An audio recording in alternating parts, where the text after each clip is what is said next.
Hello and welcome to another ActiveReach technical tutorial video. Today we're going to have a look at IPv6.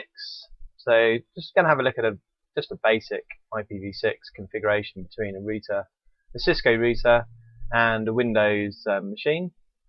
Like so. This topology just shows a router and the host through a switch with IPv4 addresses, just to keep us familiar with what we know already before moving on to IPv6. But it's basically exactly the same thing. You know, an IPv4 address is a 32-bit address. An IPv6 address is just a 128-bit address. So really, we're just increasing the size of the address, and everything else is pretty much the same. There's some other things to kind of get used to. You know, the way the address looks and how it's automatically configured and things like that. So we'll take a look at all of those things as we go through. So on this Cisco router, we have a basic IPv4 configuration, and at the moment we have no IPv6 enabled on here at all. And we're going to be configuring the VLAN 2 configuration, which is connected to Fast Ethernet 2. And at the moment we can see that has the 10.0.0.1 address. And if we look at our laptop, our Windows host here, we can see that the Ethernet is configured with an IPv4 address, which is picked up automatically, and due to the fact that there's no DHCP, it's got this default address which is picked up. And if we have a look at the configuration within the network card, we can see that it's got IPv4 and IPv6 is currently disabled, and in IPv4 we've just got obtain IP address automatically. And if we wanted, we could just quickly bang in the IPv4 address like so. And we'll just put in the router's address as the gateway, and that will give us connectivity IPv4 style.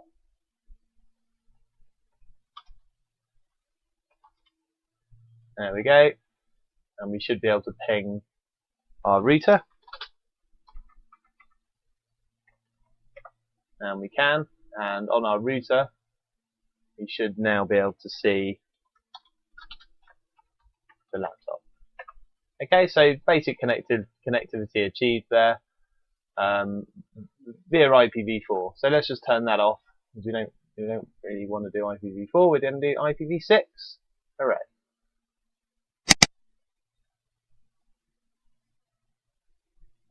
Okay, and I'm just going to disable the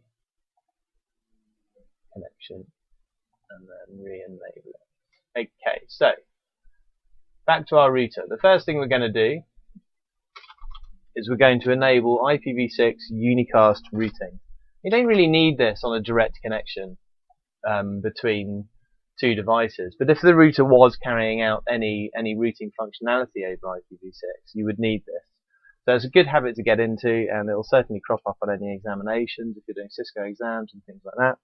So the first thing we're going to do is we're going to do IPv6 unicast routing, and that enables unicast routing for IPv6. So that's the first thing that we need to do. And then we're going to go into our VLAN configuration, and we're going to give it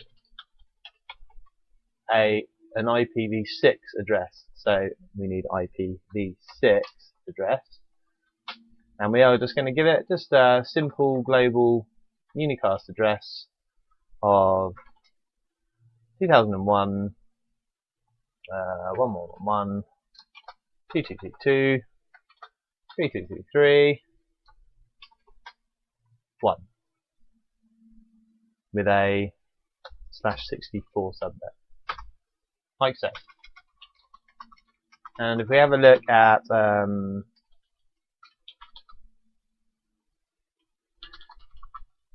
if we do that same command, show IP in brief, but with IPv6, so just remember, when you're doing IPv6 on Cisco, generally all the commands with IP in them just have to be done with IPv6. And we can see now what's happened here is our address that we've given it here, 2001, 1111, 222, 331, is in there, but it's also given it this FE80 address. Now that's what's known as a linked local address. It's an address that the router's given itself when IPv6 has been enabled. But how has it got that address? Well, all linked local addresses are FE80 addresses. They begin with FE80, and all globally assigned IPv6 addresses are 2000/3. So they begin with 2000, 2001, and things like that. FE80 are linked local addresses. And the way that this is put together is by taking the MAC address of the router, splitting it into two, and then inserting FFFE into the middle of it, and flipping the 7th bit. Now that might sound complicated, but once you've learned it, it's quite simple. So if we have a look at the MAC address for Fast Ethernet 2, the MAC address is this: 508.789B1AE52, and you can see it's very similar to this: 528.789, 508.789, and then you've got B1AE50 here. So you've got this FFFE in the middle, and this digit here, which is different. So the way the Cisco assigns itself this linked local address is it takes the MAC address, it flips the 7th bit, and it inserts FFFE into the middle and puts FE80 at the beginning to signify it's a linked local address. And then we know that this address has been assigned using the EUI64 format, which is a format which is used, it's come up with to be automatically configured in this method. You can read more about the why it's done like this if you read the RFCs. Why is FFFE inserted into the middle? Well, FFFE are values which were reserved and aren't used within MAC addresses. So they're unique. They're new to a MAC address, so it avoids confusion. And you can also use FFFF, which is for the not the EUI64, but some other standard, the IEEE standard or something. Again, you can read up about that on the RFCs. Why is the 7th bit flipped? Well, that's because that's the universal identifier for locally assigned addresses or for globally assigned addresses. That's what that 7th bit means. And why flip it? Well, because that's always a 1 for locally assigned addresses, and locally assigned addresses began with zeros, 0, 0, 0, and the thinking was, if you flip it, it means that when you're manually configuring IPv6 addresses, they'll always start with a series of zeros, which makes it easier for administrators to manually assign IPv6 addresses. Now it's just something we all have to learn, and it's a bit annoying, and I've never actually had to manually configure an IPv6 address, on a serial link where they all begin with zeros, so it probably just makes life harder than actually easier. But the motivation for it is makes life easier for certain administrators in certain situations, which you'll probably never see. So anyway, bit of history there for you. If you're interested, go and read the RFCs. It's not that interesting. Okay, so let's have a look at how to communicate from this Cisco now that it has its IPv6 address. How can we communicate with the laptop? So let's enable IPv6 on the laptop and see what happens. So here's our host, and let's go into the properties, and we are going to just simply enable IPv6, and you can see it's on IPv6 getting an automatic address. So let's see what happens here. Now look, we've got. Now this is interesting. You see, it's got this IPv6 temporary address. It's got this IPv6 address. You know, remarkably, it's picked up the address from the router. Basically, what's happened is, the minute this laptop has seen that it's on an IPv6 network, it's waiting to see a broadcast packet, and the router, being on an IPv6 network, sends a broadcast packet out to an IPv6 broadcast address, and when this device sees it, it takes the network portion and it gives itself a host portion on the same net block to make sure that it can communicate. And there's also, it gives itself a linked local address. Now, even without this global address here, we can still communicate from this machine to the router already. It does it all automatically for you, really quite remarkably. So if we have a look at the, so we know what the router's address is. We configured it with 2001, 1111, 2222, 3223, colon, which just skips out all the zeros, 1. And we can see we're now getting connectivity between this machine and the laptop. And if we jump back to the, and the router, and if we jump back to the router, I think we can do a show IPv6 neighbors. Yes, and that shows us the laptop and the addresses that it was seeing on the laptop. It shows us the temp address as well, that one there, which we can see there, and then it shows us the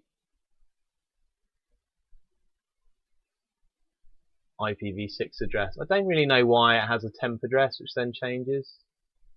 I'm not really sure why, but we can see there, and it also has the linked local address. So we can actually communicate immediately with this laptop. And I think we have to do ping IPv6 to do this. So let's try this. So ping VLAN 2. So there we go. We can ping the linked local address, and we should be able to also ping that. Oh, we didn't need to specify IPv6. It's done it automatically with just a ping. So you can see there, we've got connectivity between these devices, and that was without even configuring an IPv6 address on the laptop. To make things easier or simpler to understand, if we go into the IPv6 configuration, let's give it a manual address just to make this a bit easier to see what's going on. 2001, 1111, 2222, 2323, colon 2, /64, gateway, 1, done. And you can see all I've done is I've changed that address there. Okay, and we should now be able to still ping our router, like so. And jumping back onto the router, we do a show IPv6 neighbor. There we go. We can see the address of the laptop, which again we should be able to ping. So you can see, you know, without getting too intimidated by IPv6, it really is quite easy to configure, and magically easier than IPv4, because built into the IPv6 protocol is this magic where there's a broadcast that's sent by the router, even without DHCP, where the device on the network is able to automatically give itself an address, automatically pick up that network, and automatically establish communication between other devices. So it should make life easier, as well as expanding the address space. You know, because IPv4 is, you know, 4.3 billion addresses, and IPv6 gives us the possibility of using 340 trillion addresses, which means, you know, everyone and everything can have an IP address forever, without the this panic of worrying, without this panic of us running out of addresses.